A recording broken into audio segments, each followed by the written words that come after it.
Friends, मैं Manish मंडारिया welcome करता हूं आपका आज के इस ट्यूटोरियल में। आज हम सीखेंगे कि किस तरीके से स्मार्ट आर्ट ग्राफिक टूल की सहायता से एमएस वर्ड में हम किसी भी डाटा को ग्राफिकली रिप्रेजेंट कर सकते हैं।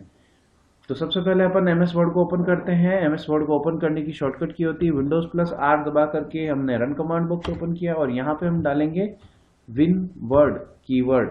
विन वर्ड करके ओके पे क्लिक किया तो हमारा एमएस वर्ड ओपन हो जाएगा। यहाँ पे मैंने अपने कंप्यूटर में एमएस ऑफिस 2007 इंस्टॉल कर रखा है, जो कि एमएस ऑफिस का बहुत ही पॉपुलर वर्जन है। तो सबसे पहले हम इंसर्ट मेनू में जाएंगे। मेनू बार के इंसर्ट मेनू में जाकर स्मार्ट आर्ट ग्राफिक टूल पे क्लिक करेंगे तो यहाँ पे हमारे पास में डायलॉग बॉक्स आएगा। आप देख पा रहे हैं यहाँ पे अलग अलग कैटेगरी के स्मार्ट आर्ट ग्राफिक डायग्राम दे रखे हैं। List diagram, process diagram, cycle diagram, hierarchy diagram, relationship diagram, matrix diagram और पिरामिड डायग्राम। जैसा कि मैंने बताया कि भाई कभी भी डेटा एक जैसा नहीं होता है। अलग अलग टाइप के डेटा को रिप्रेजेंट करने के लिए स्मार्ट आर्ट ग्राफिक टूल में अलग अलग टाइप की स्मार्ट आर्ट डायग्राम की कैटेगरी दे रखी है। सबसे पहले हम बात करते हैं लिस्ट डायग्राम की। तो लिस्ट डायग्राम हम लेके देखते हैं। यहाँ पे लिस्ट डायग्राम का हम उदाहरण लें तो अभी रिसेंटली वर्ल्ड कप हुए हैं।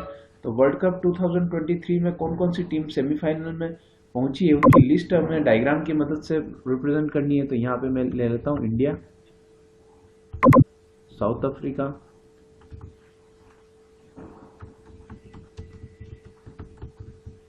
ऑस्ट्रेलिया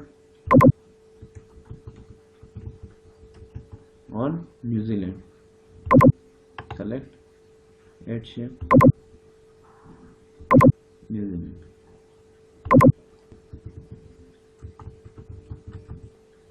इनको चेंज कलर डिजाइन मेनू में जाकर चेंज कलर। ये देखिए ये लिस्ट डायग्राम है। इस लिस्ट डायग्राम की मदद से हम बहुत सी ऐसे डेटा को जिनमें लिस्ट का उपयोग हुआ हो उनको रिप्रेजेंट कर सकते हैं। इसके बाद हम बात करते हैं नेक्स्ट कैटेगरी की स्मार्ट आर्ट में। नेक्स्ट जो डायग्राम का टाइप है प्रोसेस डायग्राम। ये देखिए हमने यहाँ पे ये ब्लॉक ले लिया प्रोसेस डायग्राम का, आप भी देख सकते हैं। ओके पे क्लिक किया। प्रोसेस डायग्राम नाम से पता चल रहा है कि इस प्रकार का डेटा जिसमें किसी प्रोसेस का हमको मालूम चले, किसी प्रोसेस का बोध हो, उसे प्रोसेस डायग्राम की मदद से रिप्रेजेंट किया जा सकता है। फॉर एग्जांपल कोई मैन्युफैक्चरिंग यूनिट है जहाँ की कॉटन आता है रॉ मटेरियल के रूप में। कॉटन से फैब्रिक तैयार होता है। फैब्रिक कॉटन को प्रोसेस करके फैब्रिक बनाया जाता है। फैब्रिक को प्रोसेस करके क्लॉथ्स बनाए जाते हैं। तो इस प्रकार का जब डेटा हमारे पास में हो तो उसको प्रोसेस डायग्राम से हम रिप्रेजेंट कर सकते हैं। करके देखते हैं। कॉटन, फैब्रिक यानी कि रेशे, कॉटन यानी कि कपास या रुई, फैब्रिक रेशे, और फैब्रिक से तैयार होता है क्लॉथ। तो जब हमारे पास में इस तरह का डेटा हो तो हम उसको प्रोसेस डायग्राम से रिप्रेजेंट कर सकते हैं।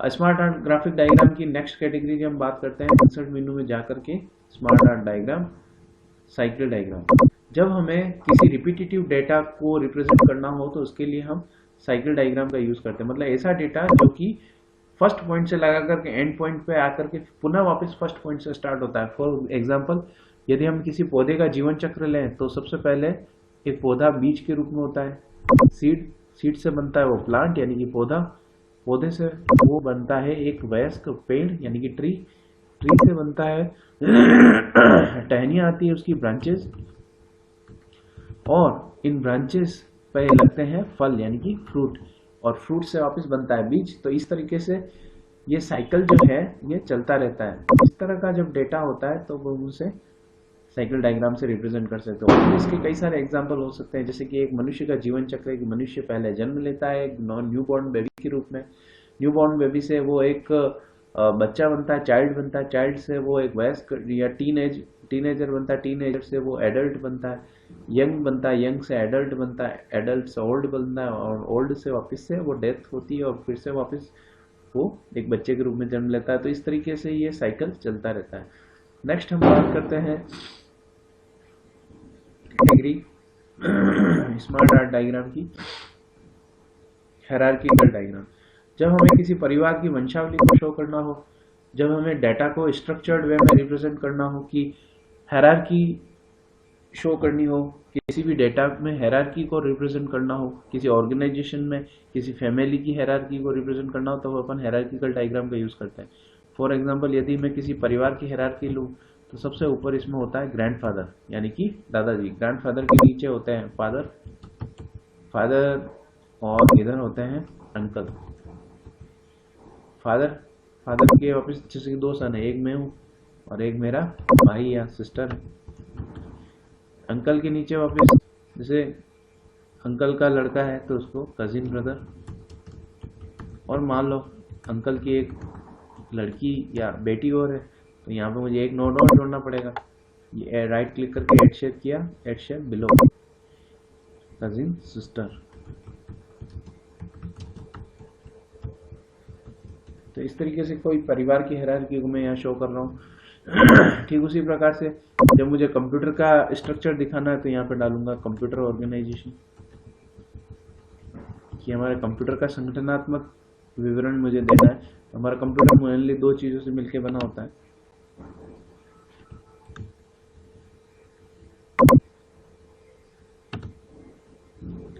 हार्डवेयर और सॉफ्टवेयर।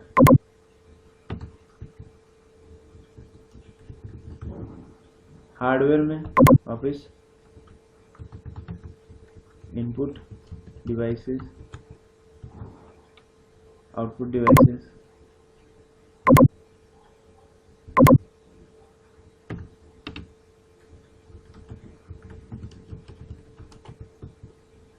और भी अगर कुछ एलिमेंट्स जोड़ने हैं तो राइट क्लिक करके add shape below memory, right click करके एड शेप बिलो सीपीयू। इसी तरीके से सॉफ्टवेयर में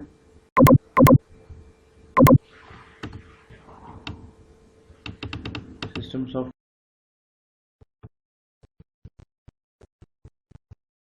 और एप्लीकेशन सॉफ्टवेयर।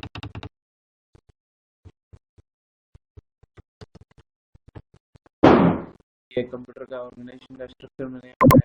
इसी ऑर्गेनाइजेशन का स्ट्रक्चर भी हम बना सकते हैं। सबसे ऊपर सीईओ का, सीईओ के नीचे मैनेजर होते हैं, मैनेजर के नीचे क्लार्क होते हैं, क्लार्क के नीचे। इस तरह से अपन किसी भी ऑर्गेनाइजेशन, फैमिली या किसी भी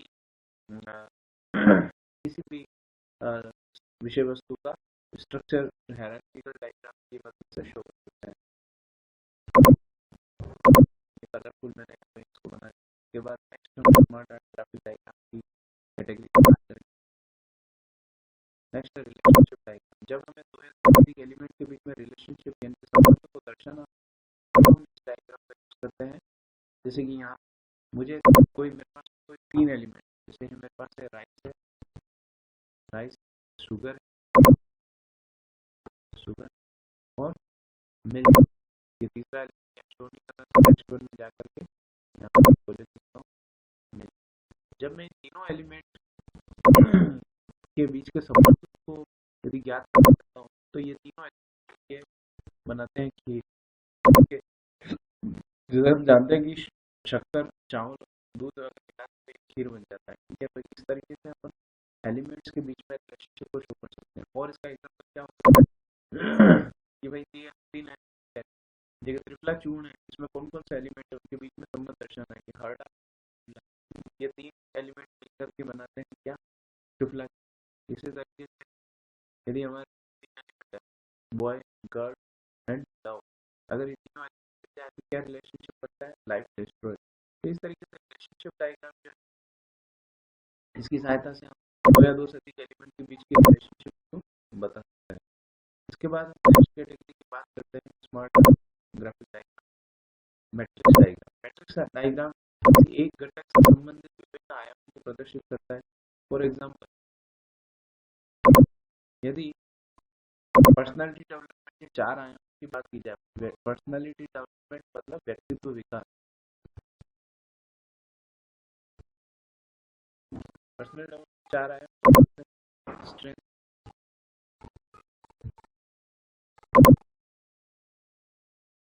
वीकनेस, अपॉर्चुनिटी एंड थ्रेट, यानी तो भाई किसी व्यक्ति का जो आकलन किस आधार पर किया जाए कि उसकी ताकत क्या है, उसकी कमजोरियाँ क्या है, उसके पास अवसर क्या है, क्या उसके पास चुनौतियाँ क्या क्या है। तो इस प्रकार में डेटा होगा तो उसको हम मैट्रिक्स डायग्राम की सहायता से रिप्रेजेंट कर सकते हैं। नेक्स्ट हम बात करते हैं अगला स्मार्ट, वो है पिरामिड डायग्राम। पिरामिड डायग्राम इस प्रकार का डेटा जो संख्यात्मक हो उसको प्रस्तुत करने का साधारण संख्यात्मक डाटा को प्रस्तुत करने के लिए पिरामिड डायग्राम। जंगल का किसी वन का पारिस्थितिक तंत्र है उसको हमें शो करना है। तो किसी जंगल में सबसे ज्यादा क्वांटिटी में क्या होती है, घास होती है, वनस्पति होती है। ठीक है, वनस्पति के बाद रहता है वो होते हैं जंगली जीव जंतु। कौन से? शाकाहारी, जैसे कि रैबिट, ठीक है, खरगोश। उसके बाद में जिनका जिनकी क्वांटिटी कम होती चली जाती है वो है मांसाहारी जीव जंतु, जैसे कि लोहे। तो सबसे अधिक जंगल पारिस्थितिक तंत्र में ग्रास है यानी कि वनस्पति है, तो उसको हमने पिरामिड में सबसे बेस में रखा है। उसके बाद में ग्रास पे डिपेंड है सारे शाकाहारी जीव जंतु जिनकी संख्या वनस्पति या ग्रास से कम होती है, वो होते हैं रैबिट। रैबिट के बाद रैबिट से यानी शाकाहारी जंतुओं से भी सबसे ज्यादा कम उनकी संख्या होती है मांसाहारी जीव जंतु, उनकी संख्या और भी कम है। तो इस तरह से पिरामिड के शेप में हमने संख्यात्मक रूप से डाटा को प्रस्तुत करने के लिए पिरामिड डायग्राम किया है। तो इस तरीके से अलग टाइप के डेटा करने के लिए अलग टाइप के स्मार्ट डायग्राम होता है। आशा है आप और भी हमारे वीडियो देखने के लिए हमारे चैनल को सब्सक्राइब करें, धन्यवाद।